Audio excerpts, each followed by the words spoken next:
as games become high fidelity and the complexity raises up, there's just a limit to the amount of stuff that we can do in places like Europe and America. And so we have to look to places like India and Southeast Asia to really produce the large bulk of the graphics that are going into the game.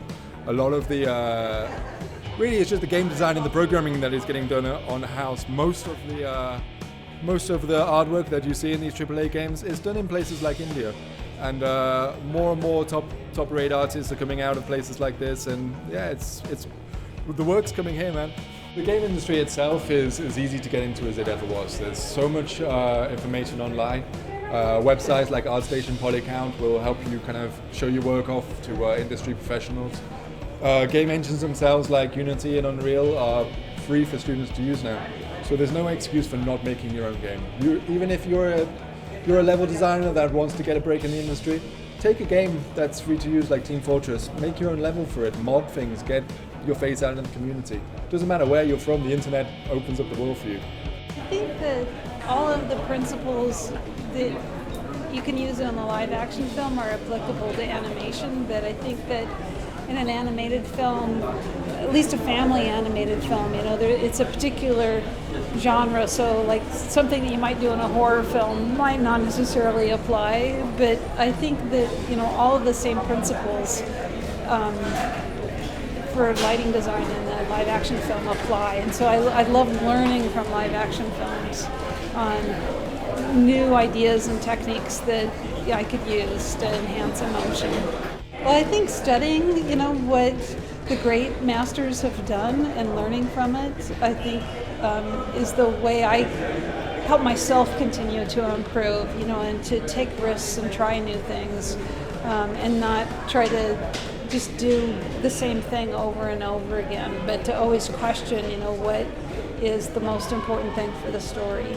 Usually the first piece of advice I give to students is to realize that their dream job might not exist yet. Like when I went to school, computer animation didn't exist yet. So if I'd limited myself to what I thought I would be doing, I would have missed the opportunity to be in this industry. And 10 years from now, 20 years from now, you never really know how everything's going to change and what new things are going to emerge.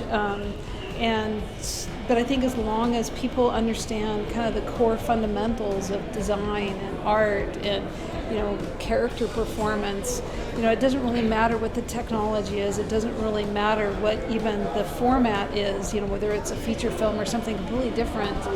Those same core principles will apply.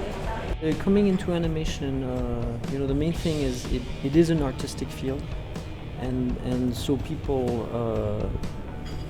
Coming into this have to really exercise their creativity, and during especially the formation years, that is really what to focus on. Like all the technique and everything is useful, but it's primarily, and so you have to think about what are you trying to do artistically, and when people start working, and at the beginning maybe they won't be responsible for that much, but even then, the company is not looking for almost like robots where they can tell them exactly what to do. They're looking for people who bring their own point of view, their own creativity to whatever they do.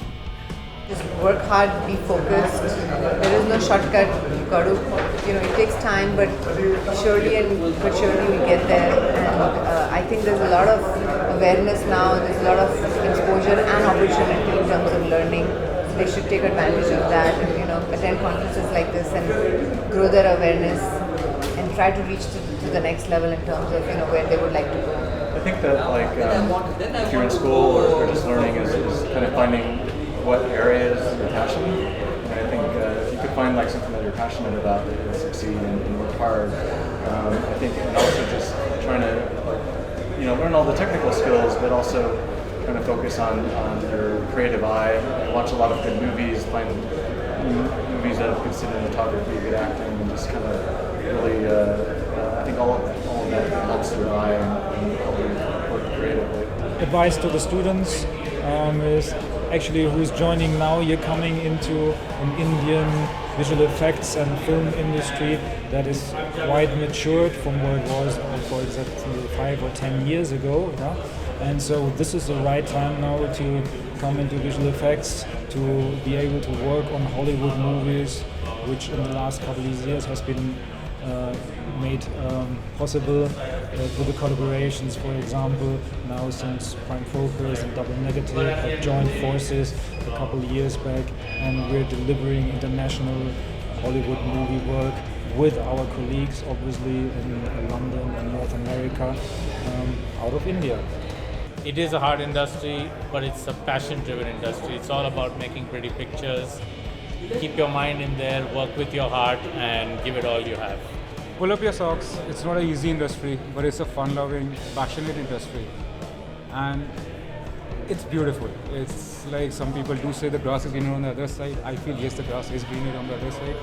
Because it's your passion, it's your creativity which drives you into it. And looking at the level we are reaching at visual effects, it's almost as a seamless effects which nobody knows what it looks like and what is real and what is real. So that's the fun part. Be sure to focus on fundamentals, even if, no matter what part of the industry they're interested in, establishing a strong background in drawing, design, that helps whether they're going to be doing animation or lighting or story.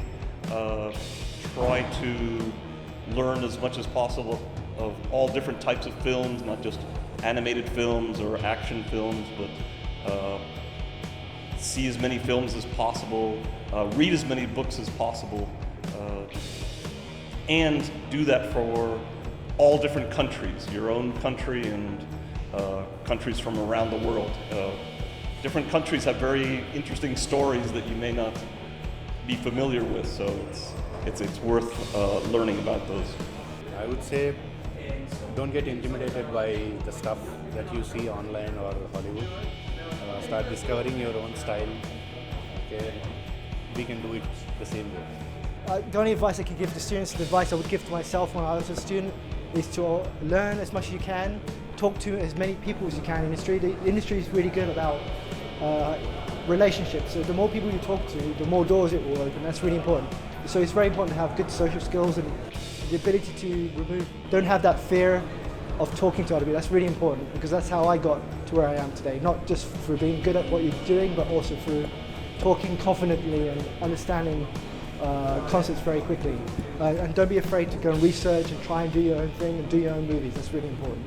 Throw yourself into your work, get onto the internet and find there's a lot of resources out there now. You can, if you're for example, if you're interested in effects, you can find so many resources to learn about the tools that are used in the industry, and a lot of that stuff is free, and just to really just immerse yourself in your work and really put a lot of passion into it. Biggest thing is that you need to get your clarity. What is it that you love doing? When you jump into animation, there are so many things. I'm sure you're excited with something, that's why you come into animation. But the more time you spend in there, the more clarity you will get as to what you love doing and what you don't like doing.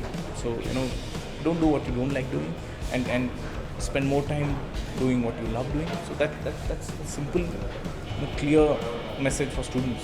That's what will take you to the right track.